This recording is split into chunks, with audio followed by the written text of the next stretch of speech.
Le grand direct des médias, Jean-Marc Morandini. Avec le fait média du jour, c'est donc cette nouvelle polémique autour du mur des cons, une polémique qui a pris son ampleur pendant ce week-end avec un nouvel axe à cette polémique. C'est ce journaliste de France 3 qui est soupçonné d'avoir filmé les images qui ont mis le feu aux poudres. Bastien Millot, bonjour. Bonjour Jean-Marc. Vous êtes notre spécialiste en communication. Alors déjà, faisons un petit point parce qu'on s'y perd. Eh oui, le moins qu'on puisse dire, c'est que cette affaire de mur des cons déchaîne les passions avec cette fameuse vidéo tournée dans un local du syndicat de la magistrature et qui montre plusieurs dizaines de photos de personnalités regroupées sous le titre Mur des cons qui continue 5 jours après sa révélation à faire parler d'elle. Tout a commencé, Jean-Marc, mercredi dernier avec le site d'actualité Atlantico qui révélait donc une caméra cachée obtenue par un visiteur à l'aide de son téléphone portable sans bien sûr préciser qui était l'auteur de ces images. Alors qu'est-ce qu'on voyait sur ce panneau d'affichage ? Eh bien des personnalités, on pouvait reconnaître pêle-mêle Nadine Morano, le ministre de l'Intérieur Manuel Valls, le juge Courroy, Jacques Attali ou encore David Pujadas, parfois affublé de légendes peu amènes. L'ex-ministre UMP Brice Hortefeux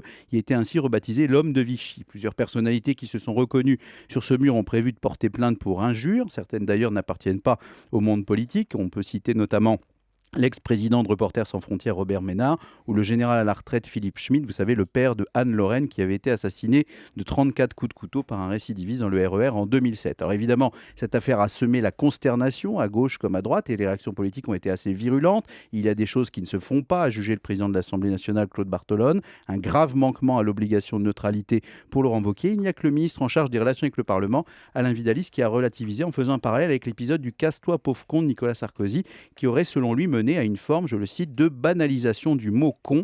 C'est Brassens qui doit être content ce matin.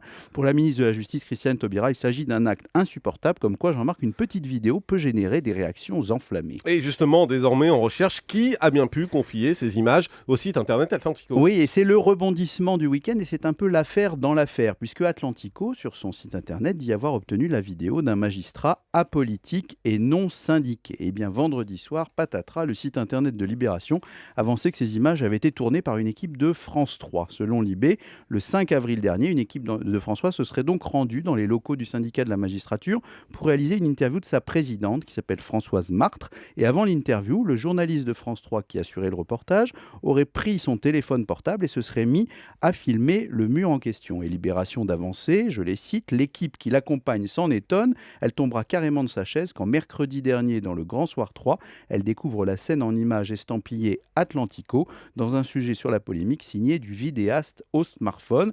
Donc évidemment, branle-bas de combat au sein de France Télévisions. Samedi, l'AFP nous apprenait qu'une enquête interne avait été lancée à France 3 par la direction de la rédaction, ce qui a provoqué une véritable tension, puisque le représentant CGT de la rédaction nationale de la chaîne a estimé que les journalistes qui auraient capté ces images et les auraient transmises au site Atlantico est coupable d'une, selon ses termes, atteinte à la déontologie.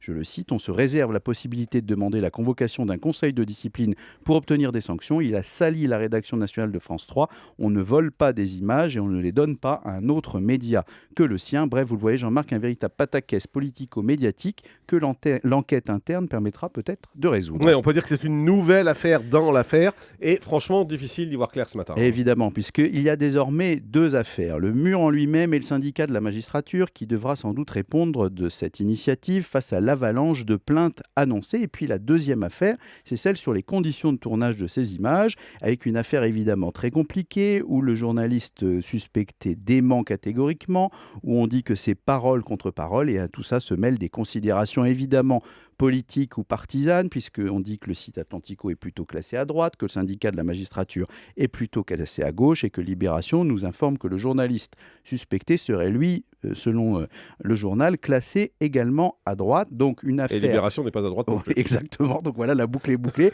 Une affaire dont on a tous les ingrédients et qui, en termes d'intensité médiatique, Jean-Marc, nous prouve une chose ce matin, c'est que le mur des cons a déjà largement franchi le mur du son. Merci beaucoup, Bastien Millot.